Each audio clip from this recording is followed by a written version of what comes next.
I created this several years ago as I was leading in a local church. I realized that we had a lot of people that created a lot of conflict, a lot of problems. And so what happened was I just kind of drew this thing out for my staff, and it's like it really hooked. I call it leadership on the pirate ship, navigating the leadership. And so the idea is there are people who are older than you and younger than you. There are people who have your culture and people who have another culture. When you open your doors for a church service, you never know who you're going to get. People come in, almost none of the people will have your culture. They're always going to have another culture other than your culture. Some of them are older, some of them are younger. So people who are older than you and have another culture than you, which guaranteed when they walk through the door, they're pirates. And pirates are people who may be good and well-meaning people, but they still have the ability to take your mission or to shipwreck your mission or to even sometimes just they'll put their arm around sometimes as a young pastor and go, you know what, young pastor, I need to show you the ropes. I want to help you a little bit. And they mean well, but they're almost always pirates because they're older and they think that you just need a little bit of help to find the right information. And it's not necessarily just in age. It's the people who think they're further along than you. They may be your age or even 5 years younger than you. They could. I found sometimes it's the younger person. And when we first started our church, we had a group of college students that listened to way too many podcasts. And they thought that they had figured out church. And what it was they thought they were farther along than I was as a leader and as a church planter, as a pastor. And they had a different culture. They were pirates. Yeah. And sometimes you get a younger person who's another culture, and they're passengers, and they say, you know, Pastor, I love what you're doing. This is really cool.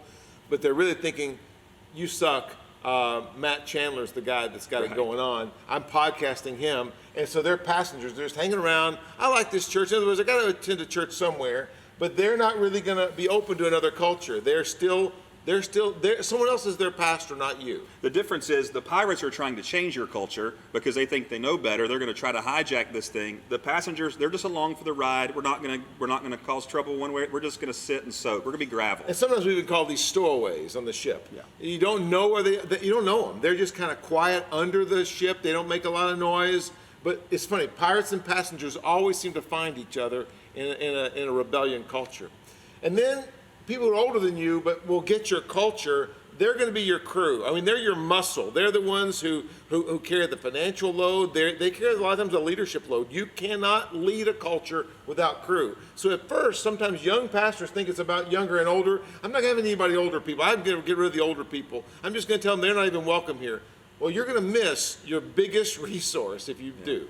They're your crew. Absolutely. And you got to think, just like on a ship, the crew does a lot of like Dan said, the heavy lifting, the hard work. What's amazing is those who acknowledge that they're further along than you, meaning they want to help you, but they love your culture, they'll do anything. They are amazing. They'll do anything. You have to have that. They'll be the ones that'll say, I'll watch the kids for the event. I'll make sure that we're there. I'll share my story. Well, and sometimes they make great disciples. They're going to lead your culture in many ways. But then your staff, they're the ones that are your compadres. They come alongside of you, and there's just a symmetry. You use shorthand with this group of people. Sometimes you have to explain some things to the crew. But the staff, man, you just like, boom, you're right there.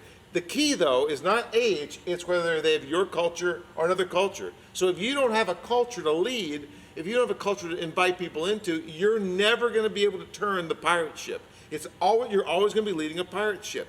But if you can actually get a leadership, then that means you're going to have to be leading crew and staff, and your culture is the key. So your culture has got to be really the culture Jesus gave you, and that's the disciple-making culture.